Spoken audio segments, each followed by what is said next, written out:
Welcome to the Deep Dive. We take the sources you send us, dig in, and pull out the key insights. Yeah, basically cutting through the noise to get to the core stuff. Exactly. Yeah. So today we're tackling a really big one, the Lewis and Clark expedition. We're working from the excerpts you shared. Mm-hmm. Classic American history. Right. And our mission is to figure out why it happened, what the journey was actually like, and, what difference it made, based just on this material. Okay, let's dive in. So first off, you can't talk Lewis and Clark without the Louisiana Purchase, 1803. Huge moment. Jefferson doubles the country's size, basically overnight. Pretty much. And he immediately thinks, okay, what did we just buy? This expedition was step one in finding that out. Yeah, the timing lines up perfectly. Yeah. But the source makes it clear this wasn't like a spur-of-the-moment thing for Jefferson, was it? Not at all. He'd been fascinated with the West for years. Decades, really. It mentions him talking to John Ledyard way back in the 1780s about walking across Russia and North America. Yeah, while he was in France. And he knew Captain Cook's voyages, read Le Page de Prat's on Louisiana. He was definitely an exploration buff. The Purchase just gave him the means and the mandate. And there was a strategic angle, too, right? Beyond just Oh, curiosity. absolutely. Geopolitics were huge. Jefferson knew the British were active up north. Alexander Mackenzie reaching the Pacific and Canada. Exactly. And the fur trade was a big driver.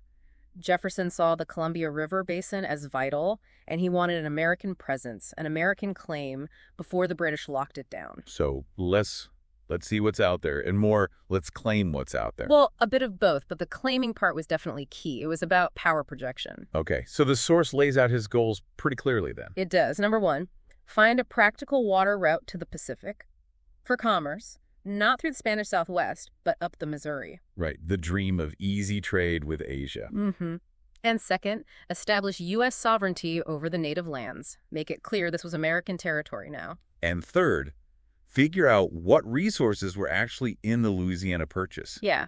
What's the land like? What grows there? What animals? Scientific discovery was part of it, for sure, but the source says it was secondary. Commerce and control first. That seems to be the main thrust, yeah. So with those big goals, Yeah. how do you even start planning something like this into basically unknown territory? Leadership was crucial. Jefferson picked Meriwether Lewis. And the document really praises Lewis, doesn't it?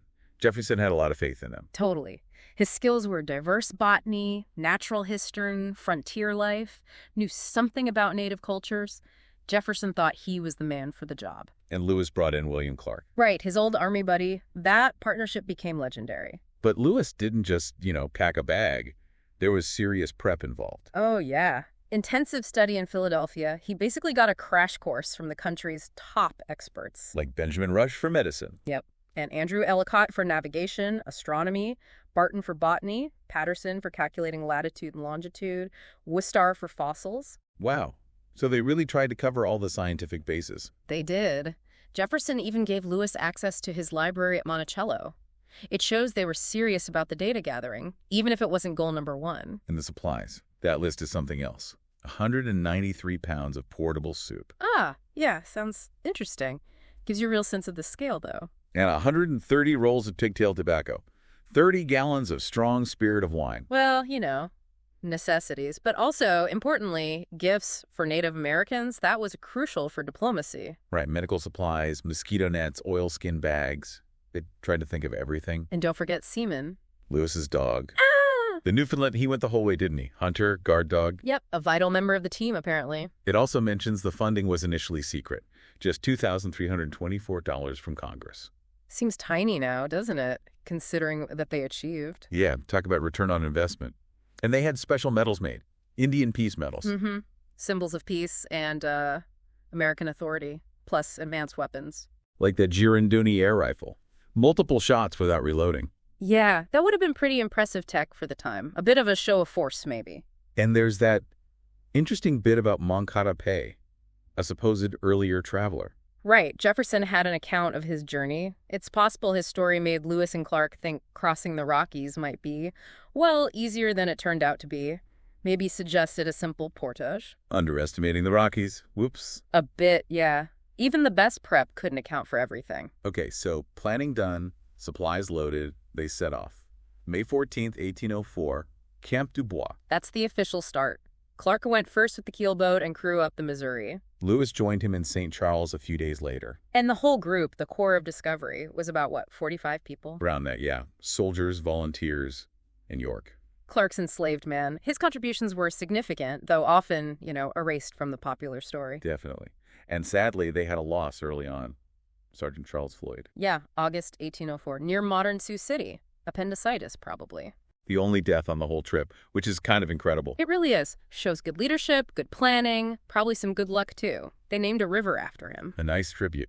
So they head up the Missouri into the Great Plains. And the source describes this explosion of wildlife. Elk, deer, bison, pronghorn. Just teeming. Must have been astounding. Unimaginable today, really.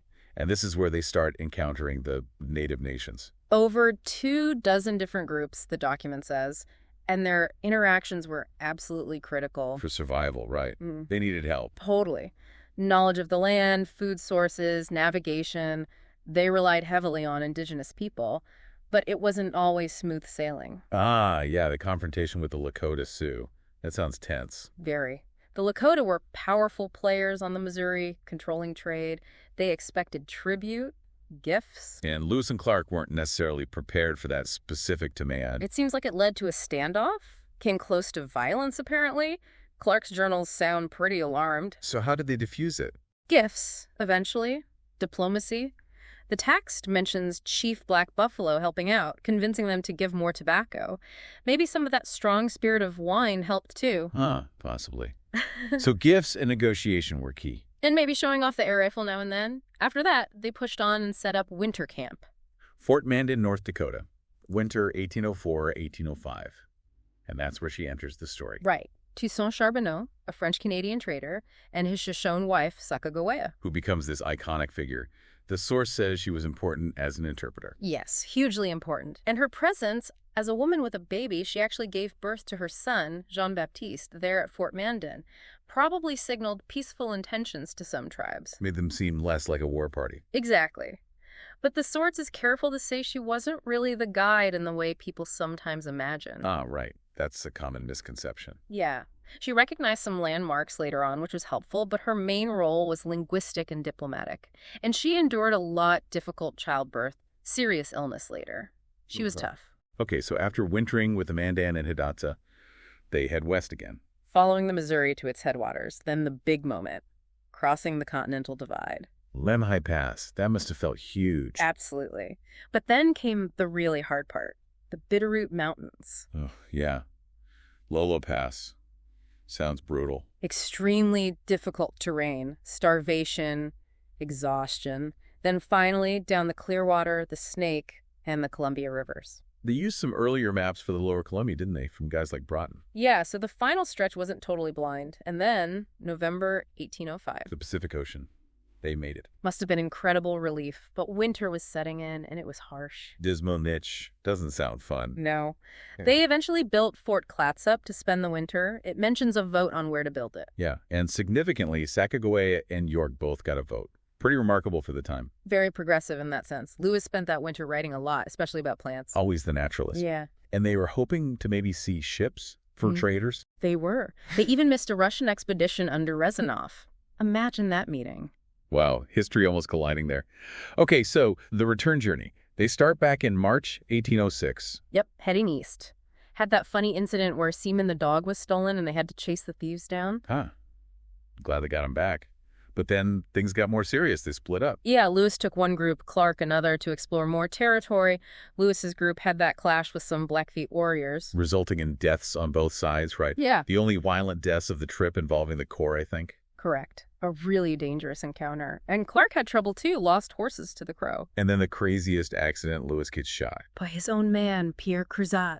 Mistook him for an elk while hunting. Hit him in the thigh. Unbelievable. He survived, obviously, but wow. The return sounds almost more dangerous. In some ways, yeah. Maybe they retired, maybe took more risks exploring separate routes, but they rendezvoused back on the Missouri. And finally pulled into St. Louis, September 23, 1806. After 862 days, just incredible. So what's the verdict? What did they actually achieve, according to this source? Well, mapping was huge. They produced the first accurate maps of that whole Northwestern Territory. Game-changing for anyone coming after. Absolutely. And the scientific documentation. Right. documenting plants, animals, resources that were unknown to European Americans. They were the first U.S. citizens across the divide, first to really explore places like Yellowstone, Montana. But the source also brings up the darker side, using their presence and maps to claim indigenous land. Yes, the doctrine of discovery aspect. Their journey, their declarations of sovereignty became tools for American expansion and displacement. And the surveillance part, gathering intelligence on the tribes. That was definitely part of Jefferson's instructions. It wasn't just science and mapping, it was strategic information gathering that, unfortunately, aided later conflicts and treaty negotiations that weren't always fair. And getting the story out took time, didn't it? The journals weren't published right away. Not in full. Patrick Gass, one of the sergeants, got his account out first. Biddle's edited version came later, but still left out a lot of the science. It took until the early 1900s for Thwaites to publish everything. Pretty much. So for a long time, the full scientific achievement wasn't really recognized. People rediscovered stuff they had already documented. And their fame kind of faded for a while, then surged again. Yeah, around the turn of the 20th century, and then again with the bicentennial, now they're iconic. You see their names everywhere. Counties, rivers, highways, even an elm tree. Huh, the Lewis and Clark elm. But the source rightly adds context. LaSalle, Gray, Vancouver, Mackenzie. Others had explored parts of the continent before them. Right, they weren't the very first Europeans everywhere they went. And importantly, it highlights York's experience. He contributed so much, risked his life like everyone else. But didn't get freedom or the same rewards afterward. Yeah, nope. Remained enslaved for years. It's a stark reminder of the inequalities baked into that era, even within the celebrated core. A crucial point. Okay, so wrapping up this deep dive based on the source, what's the summary? They reached the Pacific, mapped vast new territories for the U.S., established an American presence, started diplomatic, if complex, relations with many native nations, and gathered a ton of scientific info. Monumental achievements. Definitely. And while they didn't find that easy water route, The main goal. yeah, the main commercial goal, they did identify the crucial native trails over the Rockies that essentially connected the Missouri and Columbia systems. That was vital knowledge. So a complex legacy.